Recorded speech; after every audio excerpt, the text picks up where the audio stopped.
What is up, YouTube? ZukiM1 here, and I am back with a brand new YouTube video. Today I am going to be bringing you guys a live replay of me playing Diana going against Fizz in the mid lane. So here in this particular trade, I allowed the Fizz to get a lot of damage off on me. He goes for his usual combo, right? He didn't get the E off, but he got 2 auto attacks. His empowered auto attack from the W. And after getting that, he was able to ignite Q, and I died, right? So right here, the Fizz overstayed his welcome, tries to go back on top of me. I ignite, jump to him. The Fiddle fears him, and then we pick up the kill right there. And that's the only kill that I need to be able to gain a lead in this lane against Fizz. So as you can see right here, I'm level 5. I got full health, full item. I'm working on my rocket belt. As you guys can see, that's became my favorite item in season 11 so far, is the rocket belt. So the Fizz does come up on me trying to start a fight, but I do have shield bass. I have a lot of magic resistance and armor. So this was no problem for me whatsoever. He puts the shark back on top of me, but I think that was a little too late in that trade. So he does manage to give up the kill right there. So now I'm 2-1 and he's 1-2. So right here, obviously he can't try to force a fight here. He backs off, and I believe I catch him in the river out of position here, because I see that he was still heading towards the bot side. So I get on top of him, and I believe I get a solo kill here. Yes, I do. So Fizz does die again, so I'm up 2 kills on him. He can't fight me at this point because I'm way too strong. I'm pretty much finished most of my first item before he did, and I'm starting to work on my 2nd tier boots. So right here, instead of pushing out this wave, I should have probably head towards the bot side just to check to see if they was doing dragon. But I wanted to extend my lead as much as possible, so I started working on this tower right here and get some plate armor, you know, trying to make sure I get as much of a lead as possible. So the Fizz does try to force a fight here. He's going to throw his shark on me. I'm going to flash, get underneath tower. He's going to jump over there. Now, he didn't take any turret shots, but again, my damage is so high right now, plus I'm running hella blades, so my auto attacks was just way too much for him right there, and he ends up coughing up another kill. So he's super far behind at this point, right? Now, right here, I could have killed him, but I had misused my Lunar Rush. My Lunar Rush actually has a long-ass cooldown if you don't get it to reset off your Q. So I basically didn't have a way to dash on top of him after I ignited him, so he gets the lead for free. But because of that, I get to get some more plates off of his tower right here. The Gragas does see me. He sees that I'm still pretty healthy, so he just only shows face to back me off the tower. So I back up, giving them a little bit of space because they did fight for it. And instead of staying in the lane, I reset to go take advantage of the gold. So right here, the Gragas will be going for the gank right here. The Fizz lands his ultimate. I return with my R. The Fizz goes for his E. Now right here, I had a choice to kill either the Fizz or the Gragas. I killed the Fizz instead. The Gragas knew that if he would have stayed and fight me, he would have died. So he just gave up and left the lane. So the rail coming from the bot side saw how well I was doing, so she decided to link up with me so we can gank their bot lane, because the bot lane was having a little bit of a stalemate here. So I jump over there on top of the Draven. The Draven gets blown up instantly by me and the Cogmog. We jump on top of the Leona. She also coughs up a kill right there for the team. And then we go and get the dragon off of this, right? So that was pretty big for us.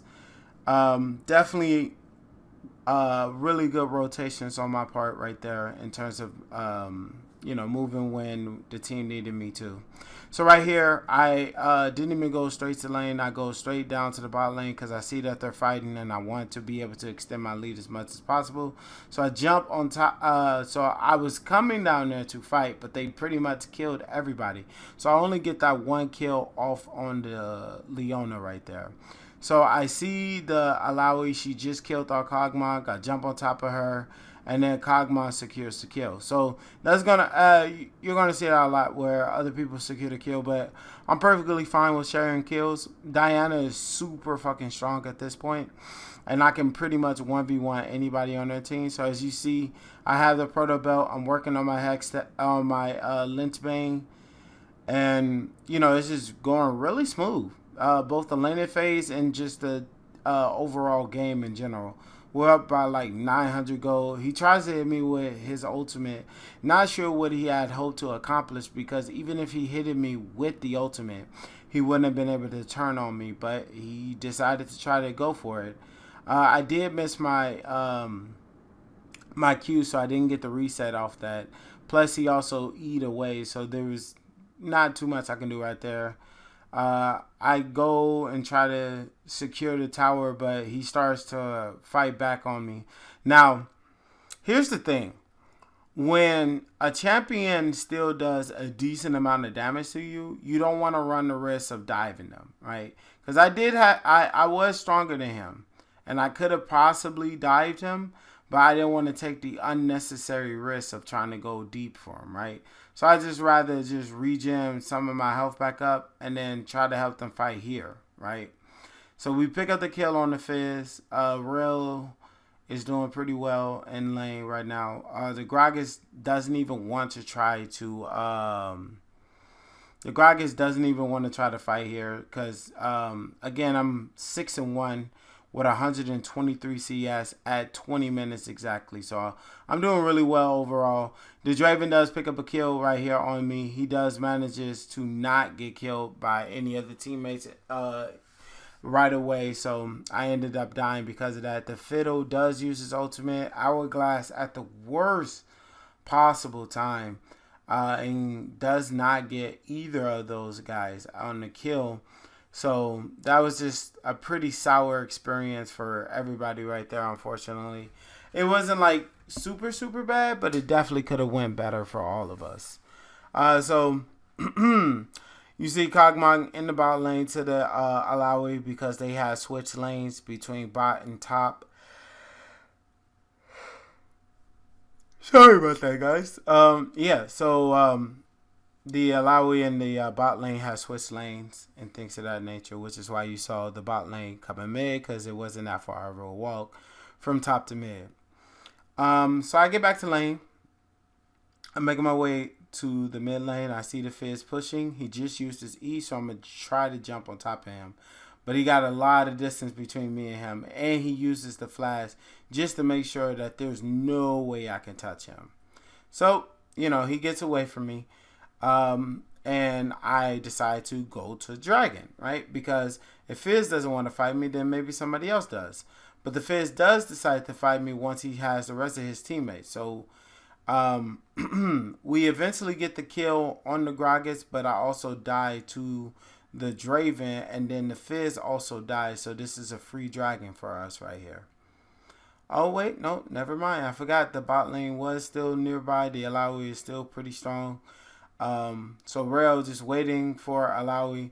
What I thought was pretty weird though is that she went back on the other side where Leona was, like her Q couldn't stun her, but I guess it just worked out in the end for them. So like right here, right? She goes back in again for some reason and gives up a kill to Alawi and gives her shutdown gold. That could have cost the whole team, right? For a character like Alawi or Juggernaut, who's as strong as her, she definitely could have came back in the game and been able to carry that from off that one mistake. But fortunately, I'm strong enough to be able to correct those mistakes in this match. So we still end up carrying the game. But Kog'Maw does pick up the kill on Alawi right there. Leona killing the Kog'Maw immediately afterwards. I clear out this wave right here so I can go to the Dragon. No, actually, I think, yeah, okay. So I'm heading to Dragon now. Okay. So I think I head towards Dragon to see if anybody's there. I drop a war right here in the pit. And, no, I don't even drop it. But, I head towards there. I see the Draven. I jump right on top of him. Fizz tries to fight me because I'm a little low. He hourglass too to avoid the damage from my ultimate, but I just do so much damage from Hella Blades that it didn't even matter. I immediately burst the Fizz, and he just could not survive the damage. I immediately get on top of the dragon because I'm not scared of Gragas. And the only other person that they could have had helped out in this particular situation would have been the Alawi. Maybe the Alawi would have scared me just slightly, but I doubt that she would have had tried to challenge for the dragon because 4 of us was up and only 2 of them was up. So that was an easy dragon secure right there. I think I clear out this wave, I base, and then I reset. Right? I don't want to overstay my welcomes because I've learned that it's a really good idea to make sure that you reset your goal. Reset, go back to base and buy items so that way you don't lose your lead, which is a very, very true fact for anybody who plays this like consistently, right? Just make sure that you properly give the respect to your opponents and stuff like that. Reset, use the goal that you have, continue to insinuate your advantage as much as humanly possible. So this is going to be one of the last few fights that we have. I think it's like 2 more fights and then the game is over with. So what is it? I think I was typing something to somebody or something like that. I forget. But I do see them all grouping up mid. The Fizz just secured a kill on our Fiddlesticks, but Darius secured a kill on Draven. We got brothers fighting against each other. Man, that's fucked up. But the Alawi did use her ultimate right there. I used my ultimate to pull everybody in, and then we just completely demolish everybody with the raw damage from my passive. So in case you guys don't know what Diana's passive is, it's the ability to pretty much deal AoE damage from you striking people with your 3rd auto attack. So with Hella Blades, it gives you 110% attack speed when you hit an enemy champion, right? So me hitting the enemy champion gave me a huge burst of speed, which allows me to be able to just do massive amount of damage within a short period of time, as you guys just saw right there. So I do go back to base, reset again, because I'm super low. Plus, I have a lot of gold from securing a triple kill from just nuking everybody with that ultimate and that passive damage. So, we start pushing. We're heading towards the bot side. I am 12, 3, and 6. I have my Lynchbane, rocket belts, boots, and everything else completed. It's ready to go. And I'm like, all right, cool. You know, I'm looking for a fight, trying to close out the game as quickly as possible. The Leona tries to fight me here for some weird reason. Not sure why she decided to do that, but she tried to fight me. So I don't really commit to the fight, only because I'm not sure what the rest of her teammates are, and I don't want to try to give up an easy kill off of me just because I got CC'd to death or something like that. So I don't commit to the fight against Leona, but she did try to fight me by herself without anybody there. So we go try to look for the Fizz here, but then I see everybody fighting in the river. In the jungle. So I look for the first pick that I can get. And as soon as I see them, the rail jump over, I immediately jump over the wall as well. We secure a double kill for Kog'Maw and a single kill for me. And the team surrenders off